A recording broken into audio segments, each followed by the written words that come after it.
평안들 하십니까? 우리 사랑하는 성도들 또 가정마다 또 행하는 일들마다 주님의 평안이 이 시대 가운데 꼭 함께 하기를 주님의 이름으로 축원드립니다. 사람들은 누구나 억울한 피해를 당하게 되면 복수를 생각하게 됩니다. 복수만큼 영화에 자주 사용되는 소재가 없을 정도이죠. 내 부모님의 원수, 내 집안의 원수, 내 남편의 원수, 내 아내의 원수, 내 자녀의 원수, 각종 자기가 이렇게 당한 피해에 있어서 여러 가지 모양의 복수극들이 등장하고 또 그런 부분들이 소재로 자주 사용되는 것을 보게 됩니다. 그리고 복수하는 과정도 보면 아주 통쾌하게 그려줍니다. 그래서 모든 사람들이 그걸 보고 있으면 참 시원하다 이렇게 카타르시스를 느낄 정도의 그런 통쾌함을 이렇게 안겨주는 그런 이제 모습으로 또 영화도 제작하고 그런 모습들을 보여줍니다. 그런데 여러분, 복수가 그렇게 시원하고 통쾌한 것 같지만 정작 여러분 남아있는 건 아무것도 없다라는 것이에요. 복수가 아무리 시원해 보이고 통쾌해 보여도 복수는 또 다른 복수를 낳을 뿐이고 복수 뒤에 남는 건 허무함하고 허탈함밖에 없다라는 것이죠. 여러분, 오늘 복수에 관한 말씀 여러분들하고 좀 나누려고 하는데요. 지난 시간에 우리가 보았던 내용하고 좀 연결되는 것입니다. 지난 시간에 우리는 야곱 집안에 일어난 수치스러운 일과 또 야곱 가정이 처한 위기에 대한 부분을 우리가 살펴보았죠. 야곱의 딸 디나가 세겜 성읍에서 세겜, 그 땅의 추장인 세겜에게 성폭행을 당한 일이 있었습니다. 베들로 올라가지 아니하고 세겜에 머물렀던 야곱을 하나님께서 징계하신 내용이었지요. 그리고 그곳에서의 또 다른 야곱 가정의 위기는 가나안화되는 위기였습니다. 그들과 통혼하게 되고 또 그들과 한 민족이 되어지는 그 땅에서 머물면서 매매하면서 그들과 함께 살게 되면 그들이 이제 가나안화가 되어지는 그러한 이제 위기에 있었던 것을 우리가 보았죠. 오늘 본문의 내용은 디나의 이제 그러한 일 때문에 야곱의 아들들이 할례를 빙자하여서 세겜의 모든 사람들을 살육하여서 복수하는 그러한 이제 내용입니다. 여러분, 6절에서부터 12절까지의 내용을 보면 세겜의 아비 하몰과 세겜이 야곱을 찾아와서 디나를 달라고 간절히 청하고 있습니다. 12절 말씀에 보시면 어떤 큰 혼수와 예물을 청할지라도 내가 줄 테니까 디나만 우리한테 주시오, 그렇게 이제 간절히 원하고 있습니다. 그런데 야곱과 그 아들들은 디나를 그들에게 주고 싶은 마음이 단 1도 없는 것입니다.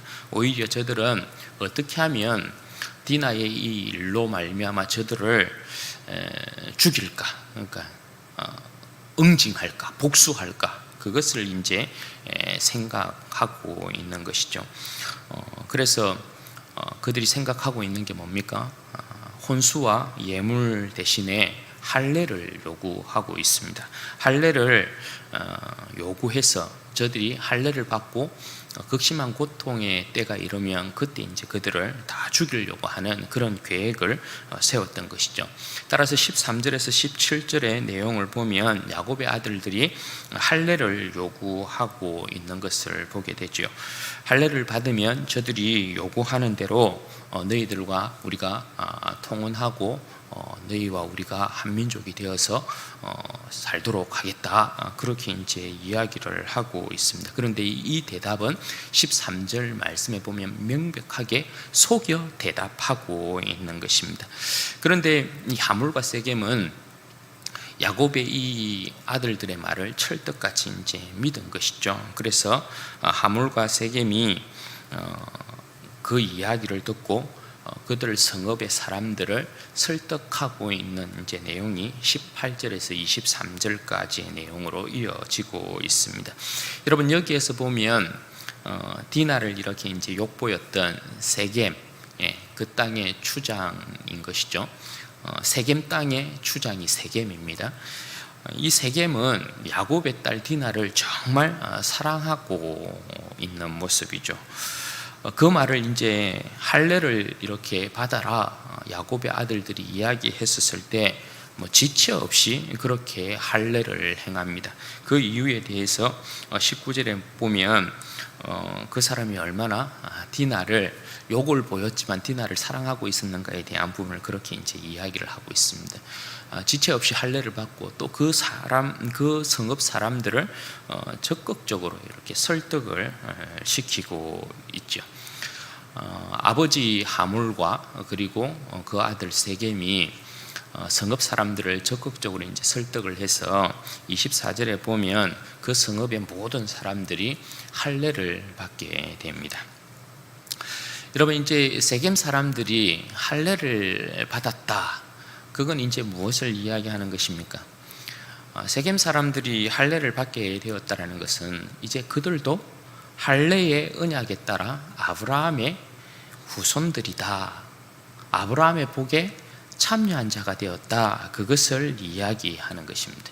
창세기 17장에 보면 하나님께서 아브라함에게 할례를 명하셨을 때에 아브라함과 그의 적통인 아들들에게만 할례를 명하지 않습니다. 이방인에게서부터 산 종들, 노예들도, 그러니까 아브라함 집안에 있는 사람들이면 모든 사람들에게 다 할례를 명하셨습니다.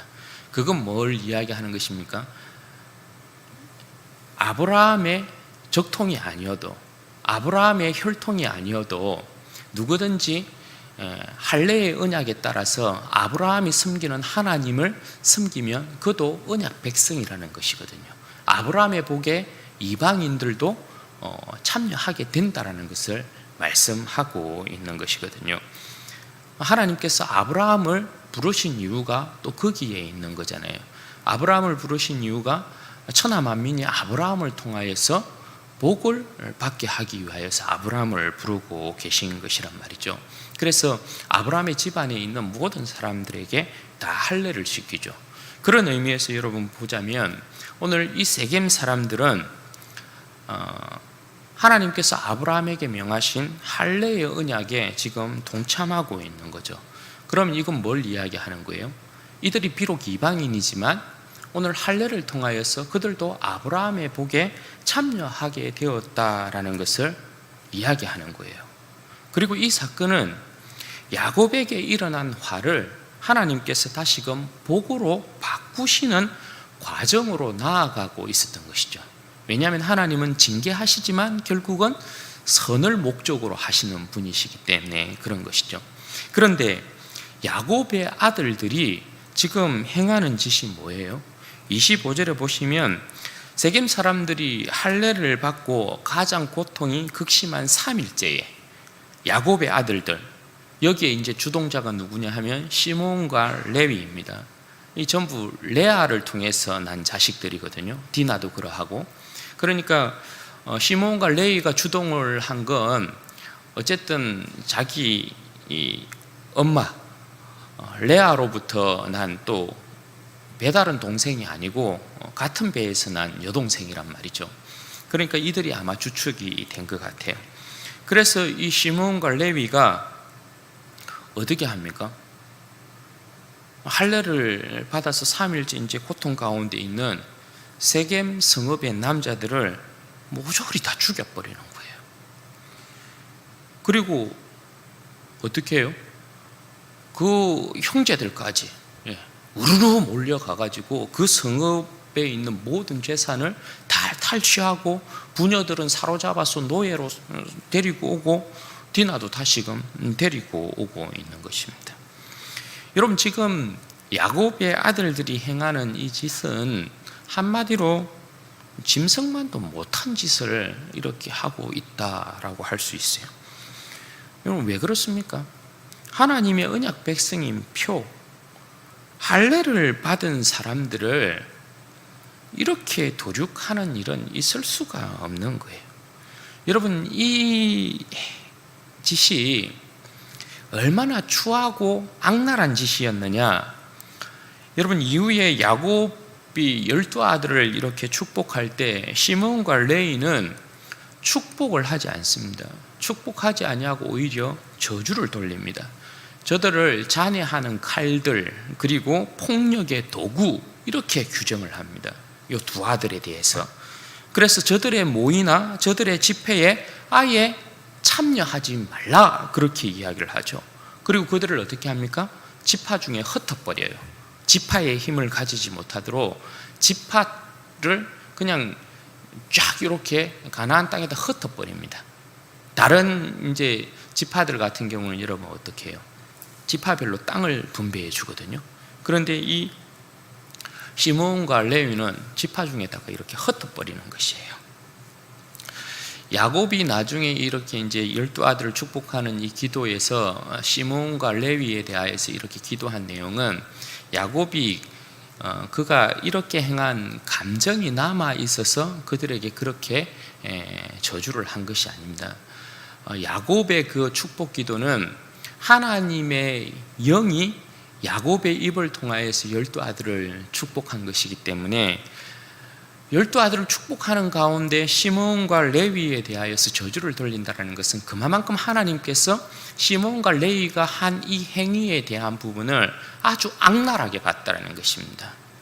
하나님 보실 때에 정말 악랄하고 악독한 짓을 행한 그런 이제 내용이라고 할 수 있는 것이죠. 여러분, 아브라함과 야곱의 아버지 이삭 때에는 이방인들, 특히 여러분 이제 우리가 쭉 성경을 보았지만 아브라함 때도 그러하고 야곱의 아버지 이삭 때도 그러하고 이방인들과 언약을 맺습니다. 그죠? 그 언약 맺은 여러분 대표적인 인물이 뭡니까? 아비멜렉이거든요. 블레셋 사람 아비멜렉이 아브라함 때도 그러하고 이삭 때도 그러하고 언약을 맺습니다. 그래서 아비멜렉은 아브라함 때 아비멜렉도 그러하고 이삭 때의 아비멜렉도 그러하고 이 사람들은 이방인임에도 불구하고 어떻게 해요? 아브라함의 복에 참여하게 되는 것을 우리가 보았지 않습니까? 그런데 지금 야곱의 때에는 이방인들이 할례까지 받았는데 아브라함 때에는 여러분, 아브라함 때도 그러고 이삭 때도 그러하고 아비멜렉과 그 민족들이 할례를 받은 것은 아닙니다. 그런데 야곱 때에는 세겜 사람들이 할례까지 받았단 말이에요. 할례까지 받았는데도 저주를 받고 있어요. 그리고 아예 한 성읍을 그냥 멸망을 시켜버리고 있잖아요. 여러분, 복의 근원으로 부름받은 사람을 통해서 한 성읍이 복을 받기는커녕 저주와 재앙을 받고 있는 모습이에요. 여러분, 이것이 어떻게 아브라함과 이삭과 이삭에게 복을 주시고 그리고 그 상속자로 지금 야곱을 세워서 아브라함의 복이 천하 만민에게 미치게 하려고 하는 그 상황에 이 야곱에게 여러분 지금 이런 일이 일어나고 있으니 이게 과연 가당키나 한 일이겠어요? 그런데 실질적으로 이런 일이 야곱의 삶 가운데 일어나고 있다는 거예요. 여러분, 이것이 이제 야곱이 야곱스러움을 버리지 아니함으로 풍겨내는 야곱의 인생의 악취라고 할 수 있어요. 그런데 여기에서 여러분 더 과관인 건 뭔 줄 아십니까? 30절과 31절 말씀을 보십시오. 야곱의 반응이 말입니다. 더 경악스러운 거예요. 야곱이 여기서 어떻게 이야기합니까? 야곱이 시몬과 레위에게 이르되 너희가 내게 화를 끼쳐 나로 하여금 이 땅 주민 곧 가나안 족속과 브리스 족속에게 악취를 내게 하였도다. 나는 수가 적은즉 그들이 모여 나를 치고 나를 죽이리니 그러면 나와 내 집이 멸망하리라. 지금 여러분 야곱이 뭐라고 하고 있습니까? 이렇게 이야기하는 게 지금 뭐같이 보입니까? 야곱은 지금 야곱의 안위만 걱정하고 있는 거예요. 하나님의 언약의 복된 죄도인 할례를 빙자해서 행한 악랄한 짓에 대한 꾸지점이 있는 것이 아니라 자신의 안위와 자신에게 닥칠 위협과 위기를 보고 오히려 그 부분만을 가지고 아들들을 책망하고 있어요. 야곱의 역할이 여기에서 여러분 나오지 않습니다. 세겜과 하몰하고 이야기할 때도 야곱은 뒤로 빠져 있습니다. 야곱의 역할이 보이지 않아요. 야곱이 하나님의 언약의 복된 제도인 할례를 가지고 아들들이 행한 이 그릇된 하나님 앞에서의 이 그릇되고 악랄한 이 잘못에 대하여서 지적을 하는 것이 아니라 자기의 안위, 자기가 당하게 될 어떤 위협과 위기, 여기에 대한 부분을 가지고 지금 아이들을 부짓고 있다는 거죠. 그러니까 여러분 이 아들들 역시도 31절에 보면 야곱에게 어떻게 합니까? 대들고 있잖아요. 아니 그러면 그 사람들이 우리 누이를 장녀로 대하는 게 옳은겨? 이렇게 이제 이야기를 하고 있는 거죠. 여러분 자기의 안위만 걱정하는 야곱의 꾸지점이 아들들에게 지금 먹히고 있는 것이 아니에요. 왜냐하면 하나님의 교훈, 훈계, 언약 이런 것들을 가지고 자녀들을 지도해야 될 사람이 야곱이잖아요. 그런데 그렇게 하고 있지 않아요. 어떻게 보면 여러분 이 시몬과 레위는 야곱의 자화상인 거죠. 야곱 자신의 모습을 그대로 보여주고 있는 거죠. 여러분 속임에 있어서 전문가가 누굽니까? 야곱이잖아요. 속이고 취하고 약탈하고 야곱이 전문 아닙니까? 할례의 제도를 가지고 너 할례 받으면 우리가 너희들이랑 같이 살게. 요걸 이야기하는데 13절에 보면 그대로 이야기하죠. 속여서 말했다고 분명히 이야기하죠. 그러니까 이 아들들이 지금 야곱의 야곱스러움을 그대로 담고 있는 거예요.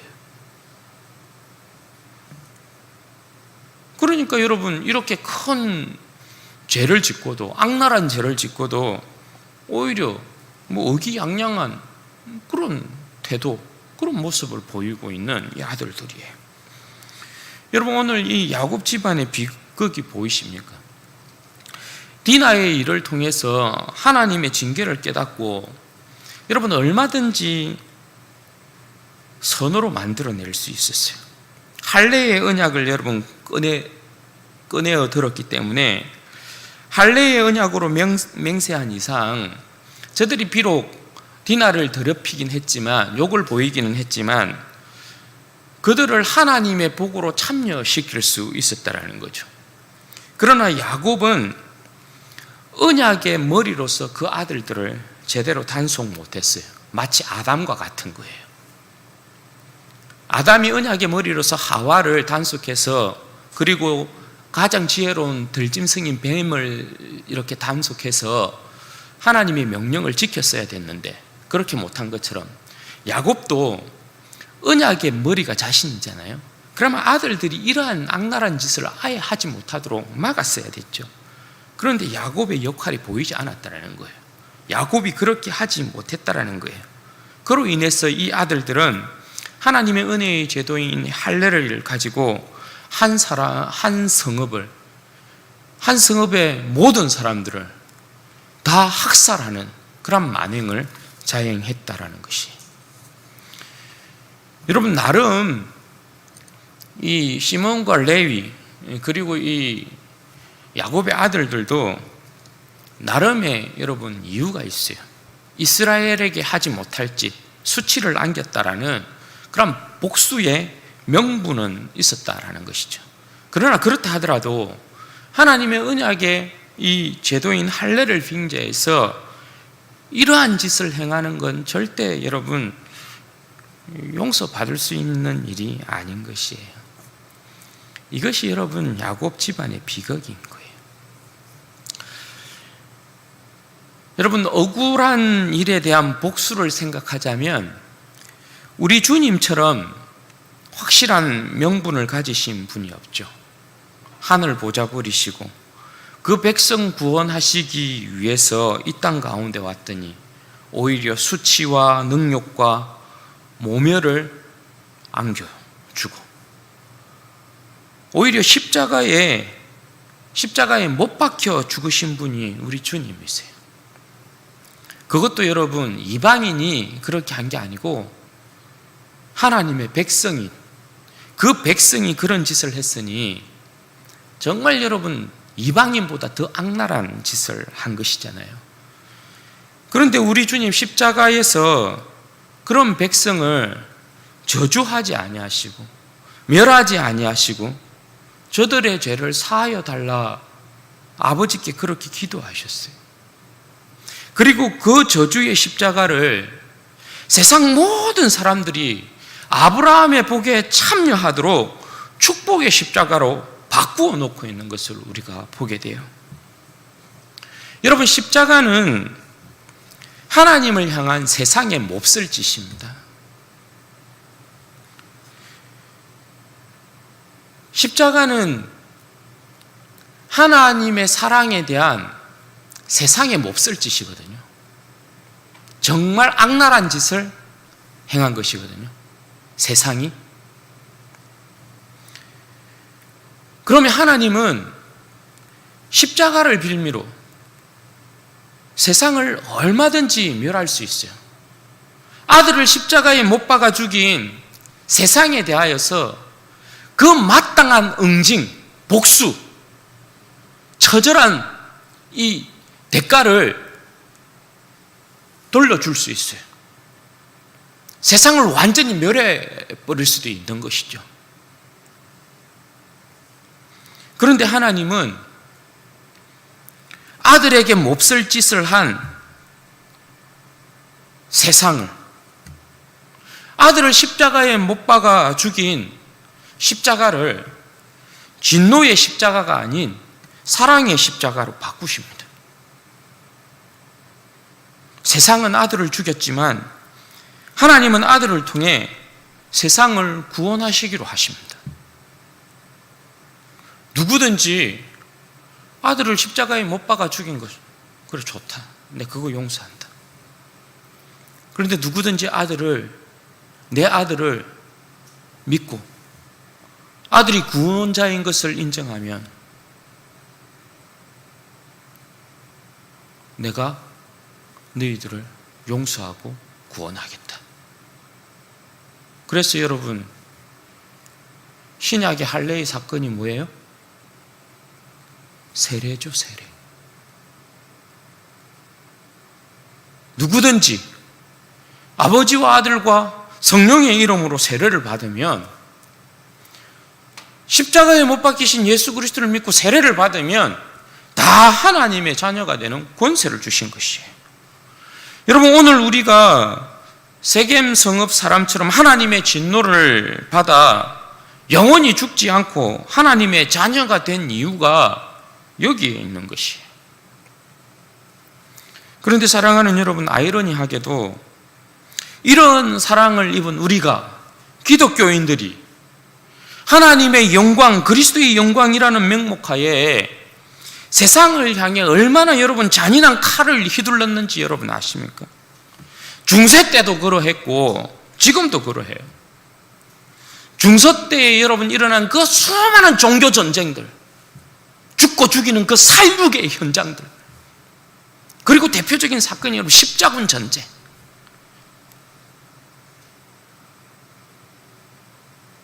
명분은 다 있습니다. 하나님의 영광이라는 명분들은 다 가지고 싸운 것들이에요. 그리스도의 영광이라는 명분을 들고 다 싸운 것들이에요. 그런데 여러분 보세요, 웃기지 않아요?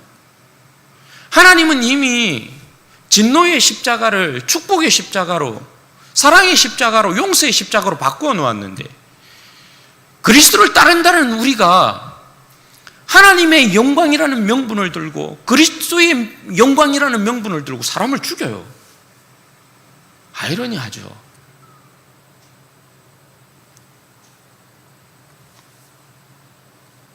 지금 교회의 여러분 모습은 어떠할까요? 지금의 교회도 사실 여러분 별 다르지 않아요. 그만 칼과 창 들지 않고 죽이지 않는다 뿐이지. 교회의 여러분 집단적인 이기주의, 그거 여러분 얼마나 많습니까? 그렇죠? 그런데 여러분, 우리는 이 모든 것들이 사실은 거꾸로 행하고 있는 거예요. 하늘 높이 들린 십자가는 우리들이 분명 하나님을 향하여 행한 몹쓸 짓임에도 불구하고 그 십자가를 용서의 십자가, 사랑의 십자가로 바꾸어 놓았는데, 우리들이 세상을 향하여서 계속해서 하나님의 영광, 그리스도의 영광이라는 그 맹목하에 계속해서 싸움을 하려고 하는 거예요. 세상을 계속해서 위협하려고 하는 거예요. 지금 일어나는 여러분 사회적인 현상도 다르지 않습니다. 그리스도인들 깊이 생각해야 되죠. 세상 사람들이 밖에서 십자가를 보면 여러분 어떤 생각을 해야 될까요? 절망 가운데 있는 사람이, 낙심하고 낭망하고 있는 사람이 십자가를 이렇게 딱 보면 나 같은 사람도 구원받을 수 있을까? 나도 저 교회 한번 찾아가서 한번 새로운 인생 살아볼 수 있을까? 여러분, 뭔가 소망과 생명의 상징이 되어야 되지만, 오늘날에 십자가를 이렇게 보면, 밖에서 세상 사람들이 십자가를 볼 때 십자가의 사랑도 보이지 않고 용서도 보이지 아니하고, 오히려 교회의 집단적인 이기적인 그러한 모습들 때문에 막 교회만 보면 막 치가 떨리고, 교회만 보면 막 징그럽고, 교회 보면 막 피하고 싶고, 교회만 보면 막 욕이 그만 뭐 절로 나오고. 그래서 오히려 교회가 세상을 더 지옥 백성으로 만들고 있는 것은 아닌가, 그런 생각을 하게 될 정도예요. 여러분, 이건 비단 밖에서만 여러분 보이는 모습은 아니에요. 교회 안에서도 여러분 서로가 하나님의 영광, 그리스도의 영광이라는 이 명목하에 반복하고 대립하고 갈등하고 싸우는 일, 여러분 너무 비일비재하죠. 서로의 사이에다가 그리스도의 사랑과 용서를 두지 않아요. 다들 명분은 그래. 명분은 다 하나님의 영광이고 그리스도의 영광이에요. 그런데 왜 싸울까요? 왜 대립할까요? 왜 갈등할까요?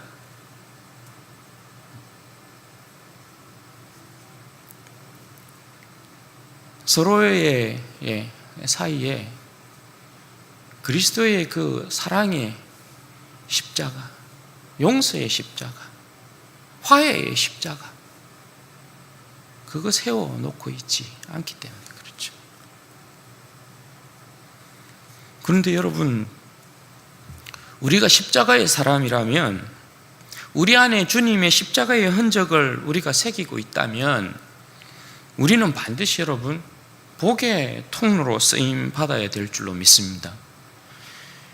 여러분, 사람을 죽이는 자가 아니거라 사람을 살리는 자 되어야 되고, 그죠?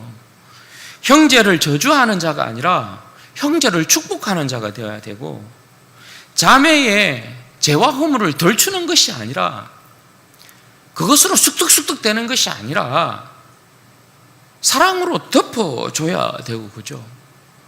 악을 도모할 것이 아니라 선을 추구해야 되는 것이죠.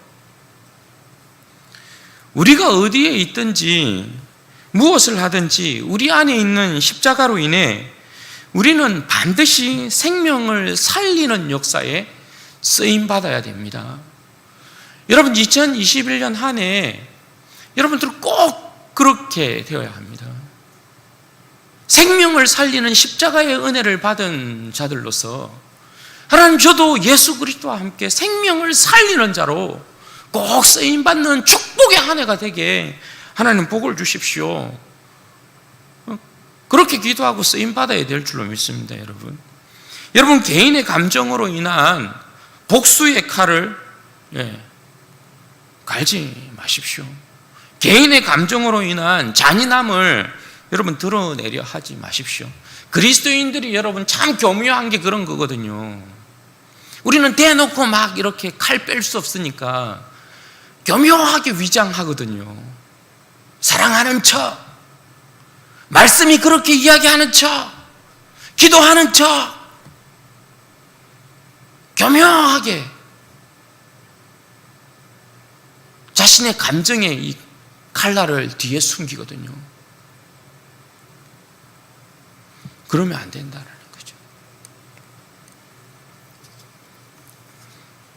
오직 사랑의 십자가로 선을 만들어내고, 그럼 우리는 선으로 악을 이겨야 되는 것이죠. 디모데전서 6장 11절과 12절 말씀에 보면 사도 바울이 이렇게 이야기합니다. 오직 너 하나님의 사람아, 이것들을 피하고 의와 경건과 믿음과 사랑과 인내와 온유를 따르며 믿음의 선한 싸움을 싸우라. 영생을 취하라. 이를 위하여 내가 부르심을 받았고 많은 증인들 앞에서 선한 증언을 하였도다. 오직 너 하나님의 사람아, 이것들을 피하라는 건 뭐예요? 의와 경건, 믿음, 사랑, 인내, 온유와 전부 다 반대되는 거예요. 진리의 말씀을 따르지 아니하고 그 교훈을 따르지 아니하고 서로 질투하고 시기하고 분쟁하고 하는 그 모든 행위들, 자신의 감정을 넣어서 그리스도의 명분을 취하고 하나님의 영광이라는 명분을 취해서 악한 일들을 도모하려고 하는 것, 그런 거 다 피하고 오직 너 하나님의 사람아. 어떤 싸움 싸우라고요? 믿음의 선한 싸움을 싸워라. 믿음의 선한 싸움. 오직 하나님의 사람으로서 의와 경건과 믿음과 사랑과 인내와 온유를 따르면서 믿음의 선한 싸움을 싸우라는 거예요. 우리의 부름이 여러분 여기에 있습니다. 2021년 여러분 한 해에 진짜 여러분 우리는 믿음의 선한 싸움을 싸워야 될 줄로 믿습니다. 믿음의 선한 싸움을 싸워서 우리 안에 있는 의와 경건과 여러분 사랑과 인내와 온유, 이것들을 취하고 진짜 그리스도의 영광, 진짜 하나님의 영광이라는 이 명분을 들고 십자가의 그 사랑, 십자가의 그 용서, 그것을 들고 악을 이겨나가야 되는 것이죠. 그래서 우리 사랑하는 성도들의 삶이 2021년 이 한 해에는 하나님 보시기에 정말 하나님의 사람으로서 정말 예수 그리스도 안에 성령 안에서의 그 풍성한 열매로 그렇게 주님 앞에 영광 돌리고 또 우리를 통하여서 수많은 영혼들이 예수 그리스도의 복에 참여하게 되어지는 그런 복된 은혜의 역사가 있기를 주님의 이름으로 축원드립니다. 같이 한번 기도하도록 하겠습니다. 여러분 이 시간에 기도할 때에 그렇게 기도하십시다. 하나님, 2021년 한 해 주님의 선한 도구로 오직 하나님의 사람으로 복의 통로로 쓰임받게 하시고 나를 통하여서 많은 사람들이 주님께로 돌아오는 그런 복된 은혜의 역사가 있게 하여 주옵소서. 의와 경건과 믿음과 사랑과 인내와 온유의 열매들을 맺으며 또 그것을 쫓아가면서 선으로 악을 이기게 하여 주시고 내가 세상에서도 교회 안에서도 하나님 앞에서 진정한 그리스도의 영광, 하나님의 영광이라는 이 명분을 들고 진리 앞에 순종하면서 열매 맺는 그런 복된 인생 되게 해 주십시오. 우리 다 같이 한번 기도하십시다. 영광의 아버지 하나님 감사합니다. 감사합니다. 계신 목자님 감사합니다.